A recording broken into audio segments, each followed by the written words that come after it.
Assalamualaikum warahmatullahi wabarakatuh. Bismillahirrahmanirrahim. Nama saya Yolanda Francisca dengan NIM 203200260 dari kelas PGMII. Di sini saya akan mempresentasikan materi tentang motivasi. Yang pertama adalah pengertian motivasi. Motivasi adalah sebuah dorongan, hasrat, ataupun minat yang begitu besar di dalam diri untuk mencapai suatu keinginan, cita-cita, dan tujuan tertentu. Adanya motivasi akan membuat individu berusaha sekuat tenaga untuk mencapai yang diinginkannya. Seseorang yang memiliki motivasi tinggi akan memberikan dampak yang baik bagi kehidupannya. Tingginya motivasi tersebut akan mengubah perilakunya untuk menggapai cita-citanya dan menjalani hidup dengan lebih baik lagi. Yang kedua adalah materi tentang teori motivasi. Teori motivasi yang terkenal adalah yang pertama, teori Maslow. Teori Maslow beranggapan bahwa individu akan mempunyai perilaku untuk mendorong kehidupannya dalam rangka memenuhi segala kebutuhan hidupnya. Yang kedua adalah teori keadilan. Adam Smith telah mengembangkan teori ini. Ia mengemukakan bahwa dalam teori temuannya ini terdapat 4 komponen utama, yaitu outcome, input, equity, inequity, and comparison person. Yang ketiga adalah teori harapan. Seperti namanya, teori ini dikembangkan berdasarkan harapan-harapan individu untuk mencapai segala sesuatu yang diinginkannya atau menggapai cita-citanya. Yang keempat adalah teori motivasi prestasi. Teori ini dikembangkan dan dikemukakan oleh Hasibuan. Ia mengemukakan bahwa di dalam diri seorang karyawan pastilah memiliki energi potensial.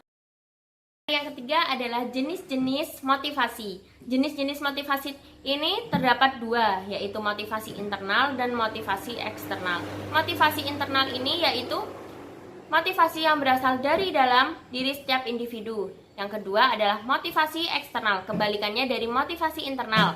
Motivasi eksternal berasal dari luar individu itu sendiri. Materi yang keempat adalah fungsi dan tujuan motivasi.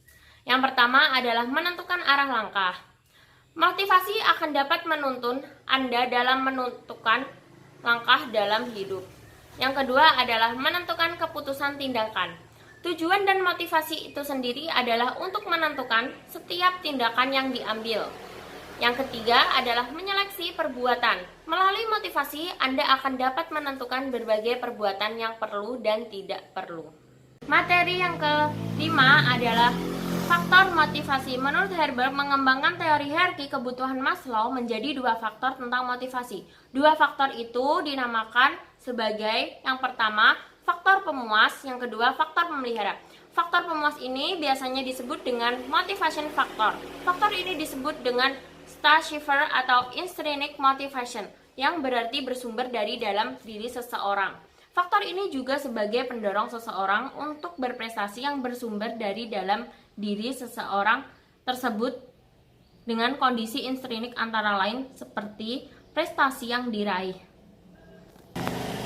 Prestasi yang diraih ini merupakan daya penggerak yang memotivasi semangat kerja seseorang karena ini akan mendorong seseorang untuk mengembangkan kreativitas dan mengarahkan semua kemampuan serta energi yang dimiliki demi mencapai prestasi tinggi, asalkan diberikan kesempatan.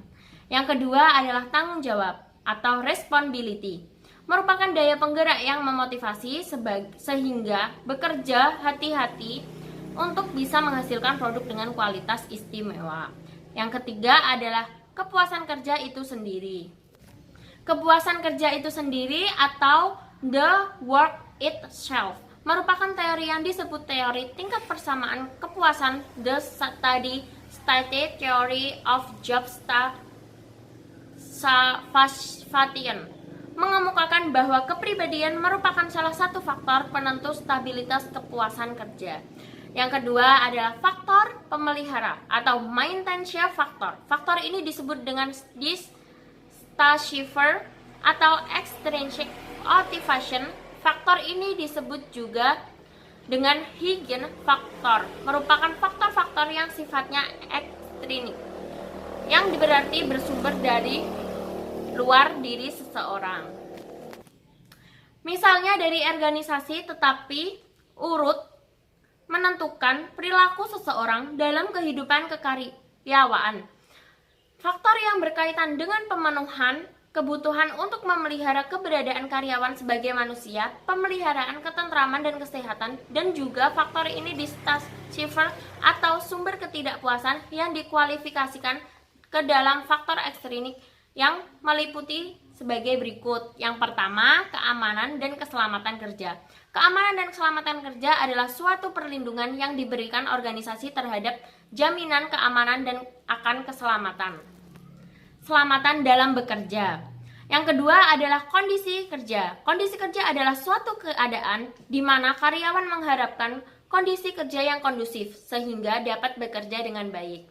Yang ketiga adalah hubungan interpersonal di antara teman sejawat dengan atasan dan dengan bawahan. Bagian ini merupakan kebutuhan untuk dihargai dan menghargai dalam organisasi sehingga tercipta kondisi kerja yang harmonis.